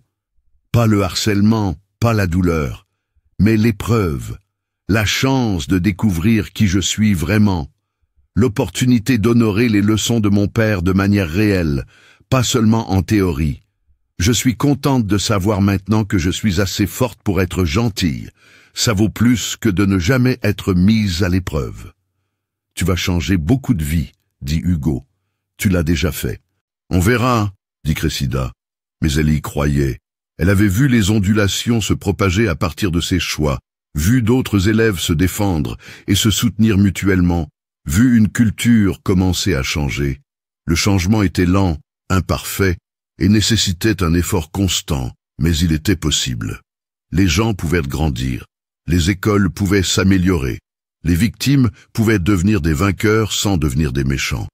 Ils marchèrent jusqu'à leur voiture, et Cressida s'arrêta près de sa vieille berline, celle qu'elle avait achetée avec l'argent de la bourse et son travail acharné. Elle se souvint d'en avoir eu honte les premières semaines, se garant loin de l'entrée pour que personne ne voie la rouille et les bosses. Maintenant, elle se garait où elle voulait, parce qu'elle avait appris qu'une voiture n'était qu'un moyen de transport, que les vêtements n'étaient qu'un moyen de se vêtir, que les chaussures n'étaient qu'un moyen de se chausser que du tissu, que les possessions étaient de piètres mesures de la valeur. Ce qui comptait, c'était le caractère. Ce qui comptait, c'était la façon dont on traitait les gens. Ce qui comptait, c'était le choix que l'on faisait quand on avait le pouvoir, l'utiliser pour blesser, ou l'utiliser pour aider, ou choisir de ne pas l'utiliser du tout, et laisser la miséricorde être sa force. Elle rentra chez elle, où sa mère l'attendait avec le dîner et des questions sur le dernier jour d'école, et Cressida lui raconta tout. Elle lui parla du discours, des élèves qui l'avaient remercié, des professeurs qui avaient loué son courage, de la façon dont le proviseur l'avait mentionné dans son discours de fin d'année comme un exemple de leadership étudiant. Sa mère pleura, comme elle le faisait souvent ces jours-ci, des larmes de fierté, de soulagement et de deuil pour le mari qui avait si bien éduqué leur fille. Cette nuit-là, Cressida écrivit la dernière entrée dans son journal à son père. « Je l'ai fait, papa », écrivit-elle. « J'ai tenu ma promesse. J'ai utilisé les compétences que tu m'as apprises, seulement quand je n'avais pas d'autre choix, et même là, j'ai fait preuve de retenue. J'aurais pu blesser gravement des gens. J'aurais pu utiliser mon entraînement pour dominer, intimider et me venger de toute la douleur qu'ils m'ont causée. Mais je ne l'ai pas fait. Je me suis défendu, j'ai tracé des limites, et ensuite j'ai fait preuve de miséricorde. J'ai aidé la fille qui m'a attaqué à comprendre qu'elle pouvait être meilleure. J'ai donné à ma harceleuse une chance de changer, et elle l'a saisie. Je ne dis pas que je suis parfaite ou que j'ai toujours fait les bons choix, mais j'ai essayé d'honorer ce que tu m'as appris. Que la vraie force est de savoir quand ne pas se battre, que le pouvoir implique la responsabilité, que la miséricorde est plus difficile et plus précieuse que la vengeance. Tu me manques chaque jour, mais je te porte avec moi dans tout ce que je fais. Tu m'as rendue forte, mais plus important encore, tu m'as rendue gentille. Merci pour ce cadeau. Merci de m'avoir appris que les deux ne sont pas forcément incompatibles, que les personnes les plus fortes sont souvent les plus douces, que les vrais guerriers savent quand rengainer leur épée. Je vais continuer à essayer d'être la personne que tu as élevée, assez forte pour protéger les faibles, assez confiante pour montrer de la vulnérabilité et assez sage pour savoir que la plus grande victoire est la bataille que l'on gagne sans se battre. Je t'aime, je te rendrai fier. Elle ferma le journal pour la dernière fois, ressentant un sentiment d'achèvement, de boucle bouclée, d'un chapitre se terminant et d'un autre commençant. Demain apporterait de nouveaux défis, de nouvelles épreuves, de nouvelles opportunités de choisir qui elle voulait être.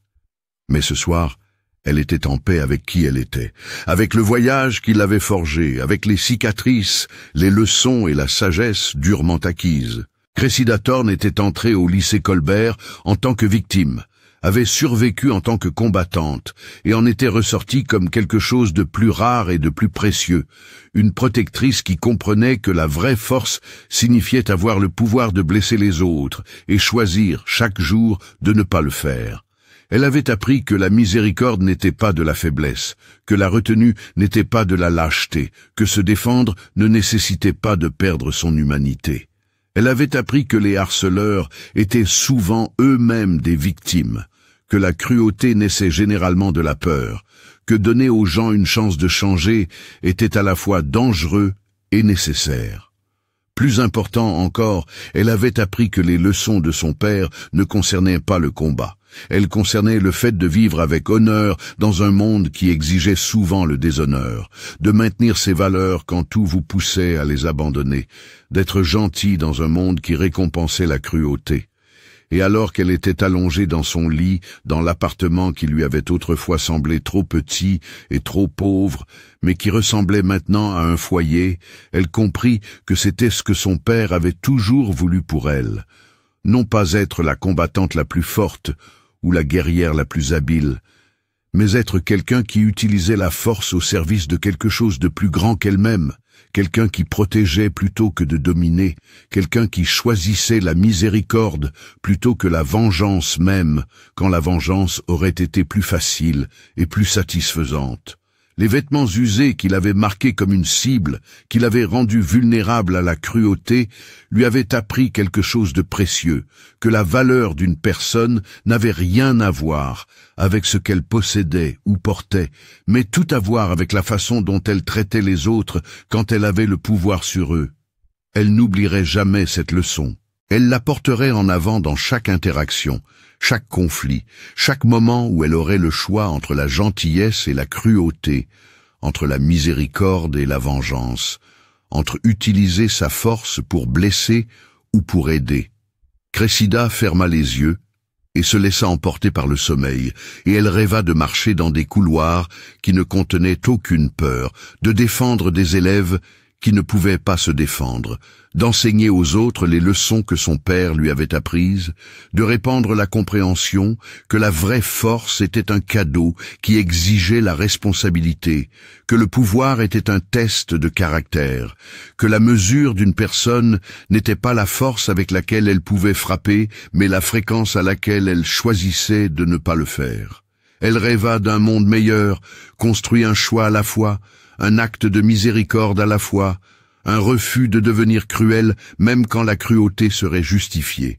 Et dans ses rêves, son père était là, regardant avec ce sourire fier dont elle se souvenait si bien, hochant la tête en signe d'approbation de la femme que sa fille était devenue. Assez forte pour se battre, assez sage pour ne pas le faire, et assez courageuse pour défendre ceux qui ne pouvaient pas se défendre eux-mêmes. C'était son héritage. C'était son legs.